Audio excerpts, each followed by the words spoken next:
మనందరిలో మనకి అవేర్నెస్ రావటం వల్ల ఏంటంటే మిగిలిన మనకు వచ్చే కస్టమర్స్కి కానీ మనందరం కూడా మనం క్రియేట్ చేయగలము.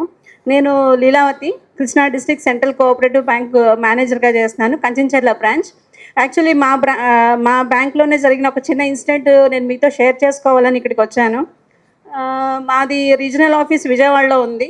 సో అక్కడికి వచ్చినప్పుడు ఏంటంటే ఒక రిటైర్డ్ పర్సన్ నా అకౌంట్లో ఒక 10 lakhs అమౌంట్ ఉంది, ఈ అమౌంట్ని కొంచెం అర్జెంటుగా ఈ అకౌంట్కి ఆర్టీజీఎస్ చేయమని చేసి రిక్వెస్ట్ చేశారు.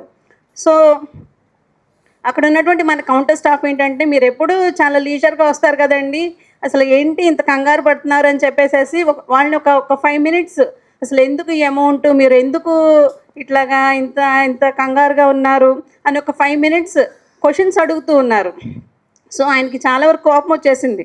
నా అకౌంట్లో డబ్బులు మీకు ట్రాన్స్ఫర్ చేయడానికి ఏంటండి, ఫామ్ రాసేసి ఇచ్చాను కదా అని చెప్పేసి ఆయన చాలా విసుగ్గా ఉన్నారు. అయినా సరే, సార్ ఇంత పెద్ద అమౌంట్ కదా, ఒక 2 minutes కూర్చోండి, ఇప్పుడే నేను ఒకసారి హయ్యర్ అఫీషియల్ని కలిసి మాట్లాడేసి వస్తానని చెప్పేసి. సో వాళ్ళు వెంటనే ఏం చేశారంటే, లోకల్లో ఉన్నటువంటి మన పోలీస్ స్టేషన్కి ఎస్ఐ గారికి వాళ్ళకి ఇన్ఫర్మేషన్ ఇచ్చారు. సో వాళ్ళు కూడాను వెంటనే స్పందించేసి వెంటనే వచ్చి అసలు ఏం జరిగింది ఏంటని మొత్తం కనుక వాకప్ చేస్తే అదంతా కూడాను డిజిటల్ అరెస్ట్. వాళ్ళు ఆల్రెడీ కూడాను ఫోన్లో ఆల్రెడీ లైవ్లోనే ఉన్నారు.